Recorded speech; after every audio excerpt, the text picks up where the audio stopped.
Welcome to the Future of Dermatology podcast. The next episodes are excerpts from a residency panel that we did last year with doctors Kathy Fields, Greg Morganroth, David Murad, and Jason Hawks. And we asked them various questions about the field of dermatology, their journey, and any advice that they might have. We divided these up into 4 sections so that each one can be focused on a specific topic. The first episode will be on what we call the love and hate parts in the field of dermatology. And we asked all speakers to provide valuable insight into being a dermatologist and what they love and hate about the field. The second part is about their journey and the drive into what led them to where they are now in each of their careers. The third portion is on the financial considerations and negotiating salaries, an important one, especially for early career physicians. The fourth one is on prioritizing and balancing a fulfilling life, which is arguably maybe the most important portion to listen to. So thank you for joining us. And if everyone's okay with it, we'll move on to our last question to wrap things up. And the last question here is weird. I'll keep it simple. If you can, distill it down to one thing you love and one thing you hate about your workplace, and then just finish in comments too. Any last comments you wanted to just add? So maybe we'll start with Dr. Fields again. I think it's a wonderful privilege and responsibility to be a dermatologist. I think of all of my colleagues, we are positioned to thrive in the future, but I also have a warning. I know many companies working on this to replace us, period. Because you're going to have your patients self-diagnose at home. They're going to scan. Technology is mind-blowing.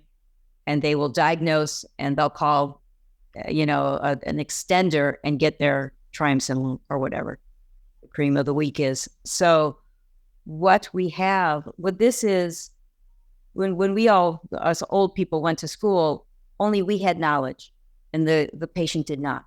Now everybody has knowledge, but they don't have wisdom and experience. So I encourage you to get a lot of wisdom and experience and do be mentored by doctors out in our specialty and do become an expert. And don't give away all that you've worked so hard for to a nurse or an extender when you are that expert, because when it's given away, we cannot get it back. So medicine is changing. It's changing very quickly. Again, this is on the way to replace us. It's all pattern recognition after all. So, and a good differential. So the computer will supersede. So it's about relationships, your integrity, your caring for that patient. I love my patients, my greatest joy. I just finished a clinic yesterday morning, free clinic for acne. I have an AviClear, one of the first to have it, and it really works. 1726 nanometer targeted precisely at the sebaceous gland. And in my hands, while I'm working on these people, they cry. They say, "You have no idea how you changed my life and how different my future looks." Over and over, to have that ability to give somebody clear skin. Because to remind you, this is the most important real estate you will ever own, period. This is who you are, and it is judgmental. And if we have the ability to take away the scarring, to stop the disfigurement, whatever that may be, we're in a position to change a life for now and forever. So it is a great privilege, but I urge you to stay curious and on top of the specialty and be one step ahead. Don't fall back, because the world is changing from under us as these businesses come in and take us over, and we're just widgets executing patients. We are not valued. We have to be the ones to make industry understand that we are valuable and not replaced. So I've been listening to Kathy and again, wise words. I'm just trying to think about, first of all, I love everything about my job. I love being a dermatologist. It was the only thing I wanted to be, and I'm so glad I made the right choice. It's really easy, spending 30 or 40 years doing something you love. So we've all made a great choice for a career. We make a difference in people's lives. We have all these different opportunities as sort of subspecialties within dermatology. I don't really hate anything, but I have been frustrated by sort of the shift in where our specialty has gone in terms of the focus on, profit and, you know, um, it's disturbed me a lot. I think you really have to focus on doing the right thing, your ethics, and understanding that within medicine, it's become very constrained. There are a lot of rules that sometimes people don't follow, and I think you just have to be thoughtful and understand things. I'll give you a perfect example. Again, very spontaneous conversation, but in California, it is not legal for your medical assistants to mix lidocaine. It's also not legal for your medical assistants to inject lidocaine. That can get you into very big trouble. I would say that that's probably happening in most offices that don't have compliance. You might say, well, why is that important? Because if you have a patient that files a complaint and it's discovered that your medical assistant was mixing the lidocaine, even though it has nothing to do with what the patient was upset about, the medical board is going to come after you. So don't bend rules. Don't put profit in front of patient care. Do what's right for you and the patient and the practice, and make sure that whatever group you join, that they're following the rules or following the regulations or making sure that you're billing properly, because ultimately you're responsible for the billing. Even if your biller made a mistake, you're ultimately responsible. So there's a lot of responsibility you have in any group, whether private practice or not. I think it's really important to educate yourself about what you're supposed to do, how you're supposed to do it, what the medical board guidelines are in your particular state, and make sure you're with a group that pays attention to those things. But, and my last comment is that if you want to be in private practice and you want to be in Beverly Hills, I guarantee you, because of what you've gone through to where you are today, you can do it, but it's more delayed gratification.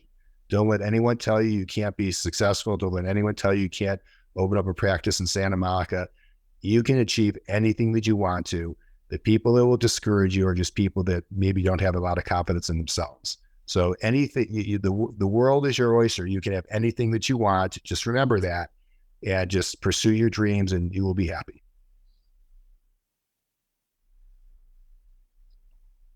Thank you, Dr. Murad. Yeah. So, I mean, I'll give you some of the stuff that's been talked about previously, really the work-life balance and, sort of the security of the income and the diversity of what I do are some of the main things that actually sort of enrich my life and my practice for where I am. The only thing I would say that's kind of been, when I think of things that go on, Kaiser is a large organization, and sometimes, you do feel like a little cog in the wheel at times. But in reality, the fortunate thing is, even in that situation, you're able to sort of make the practice that you kind of are hoping for. And it took me a little bit of time to learn how to do that. But as I learned it over time, it's been one of the more, again, enriching parts of my career is, again, I was able to take on an administrative position as chief.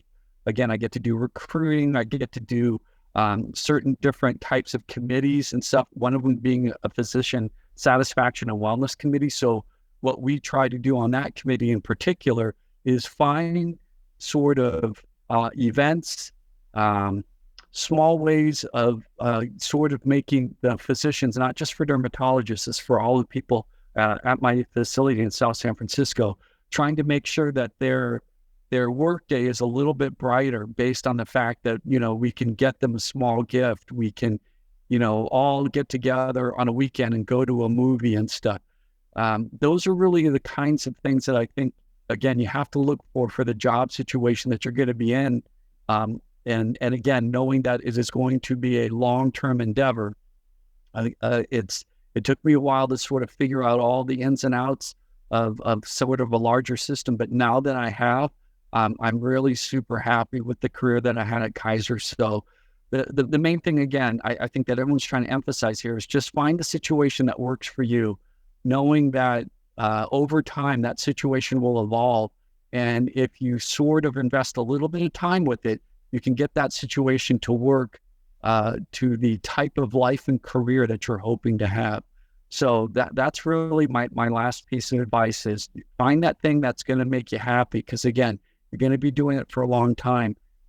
Kind of an example is, in the beginning, sort of as I think it was Greg pointing out that, you're going to have to put a lot of effort in. I was working 5 days a week, patients full time, and I did it up until about the age of 50. And then I'm like, okay, now it's time to throttle back. So I reduced my schedule because I wanted to be able to go to my girls' volleyball games, pick them up after practice, go to the high school event. Those were the things that were important to me. So it sort of was the first 10 years, I figure I'll invest my time and my effort so that I sort of get, financially stable and sort of build that nest egg up front. And then that 10 years from 50 to 60, I'm like, now's the time I'm going to be, because my girls were just of the right age, then I'm going to be spending the time with the family. So you can do these things, but find that situation that's going to allow you to do it. And again, in almost any system or any situation that you're in, you'll be able to find that sort of, whatever your happy zone is, you'll be able to find it. But it's an important thing to do because, again, I agree. It's not all just about money. And I sort of always, kid my colleagues, I don't want a bigger house or a faster car because that's not what's going to give me pleasure. Sort of the two main components for me were family and time. I really wanted to spend time with my family, but I also wanted to be able to spend time doing the things I also like doing. So again, make sure that you find that career that's going to give you all those aspects. Money is great. And I know a lot of people are, sort of emphasizing that in that, I hear it, like, well, I've got debt and I've got, this and a family and everything. I get it, but that'll all work itself out over time. Find a situation that's going to work for you. That's probably the most important thing. Thank you, Dr. Hawks. Yeah, I'll be quick based on time. I think for me, it's sort of the excitement of the specialty. I think medicine has been in this unprecedented intersection with, scientific advances and immunology. I mean, we're giving people targeted therapies for, inflammatory skin diseases, for example, that are just, they're so much better in every way than these old medications that were used for decades. And this is exciting. We're seeing this in cancer therapy. We're seeing it with all sorts of products. So I'm personally not worried about technology taking over our lives. We're not going to be replaced. Physician extenders, they're here to stay, whether the elephant's out of the bag, like they're here. They're built into the system now. And I think these advances are going to be things that will continue to enable us to give better, more precise care. Precision medicine's been talked about for a long time. We're not anywhere near that, but we're getting closer and closer with some of the things we're doing. That's fun for me. I like the challenging cases. I'm okay not making as much as my colleagues, but doing some of the harder, more complex things. That's fine. And I think the impact we have on individuals, it can get lost with frustrating patients. There are frustrating patients. It's okay to recognize that, but those patients you find that you can really, really have an impact on, they will have an impact on you. And those are the people that I enjoy seeing. I enjoy taking care of those patients. The things that have been frustrating to me, speaking from a UC system, it's an inefficient system. There's a lot of bureaucracy. There's some double standards in terms of, we expect this, but, we didn't hold up our end of the bargain. So I think those have been things that have been frustrating to me, and the shift in medicine overall, that quantity and volume and money has trumped quality. We need to get back. I think as we fight for our specialty, we're going to be fighting for, slowing down, fairness, valuing education, valuing quality metrics rather than quantity. And I'd like to be a part of that. It's okay if we're contrarians and we speak against other popular opinion, that's fine. But let's do what we think is right. And I think we need to shift back to patient-centered care for the right reasons and make it more efficient and less expensive. Thank That's it. Thank you so much. And I'll add a couple of comments. I would say one of the things I love the most is just our organization, SF Derm, and our community. How lucky are our residents to be able to listen to all of you? We have like the giants of every field here. Like you guys say, you know, the ability to work with giants in dermatology, and you're all here, and there's so many of them in the SF Derm community. One of the things I loved as a resident was getting to go to these events and just hearing these things and forming how you want to do things once you hit the world. And so I hope the new generation is a little bit different, and they're all on right now, which is really great. And I've loved working with them. And I think it's lovely to see them kind of come back, because I think there was a few years where we were kind of losing a little bit of the involvement of the younger generation. And I just like to reiterate that it's just like these things are so valuable, just to be able to sit here and listen to these amazing mentors and have this level of access in our community. So that's the thing I love the most. That's what I loved being involved in SF Derm. Not to take it to the negative side as the last comment, but because I asked about the hate thing. One thing I don't hate it, but I slightly dislike, and I've kind of stopped going to any of these, like, you know, things that talk about women and medicine and all of that. But there's, just for the women here, there's a little bit of negative talk. Like every article that comes back is about being burnt out and imposter syndrome and this and that. And it's like, we're not burnt out, right? We're just getting started. So I think just to the women, don't listen to that. Don't read that stuff, right? Read the Wall Street Journal instead. Like, spend your time doing something important. Like, look at what Kathy Fields is doing. Like, we're not burnt out. Sometimes we're tired. Sometimes my kids drive me crazy.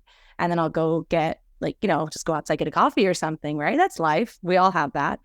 But overall, the sense that, well, we can only do this amount and our values in this many years, and then we just like disappear in the air or something because of burnout. I think it's not really valid. And you can see so many women and men in our field doing so many great things and evolving and adapting and doing different things. So that's just the last thing I would say, is to just not keep looking at the negatives, and because there's so much coming out about the negatives of our field, but it's still, I think, one of the best fields.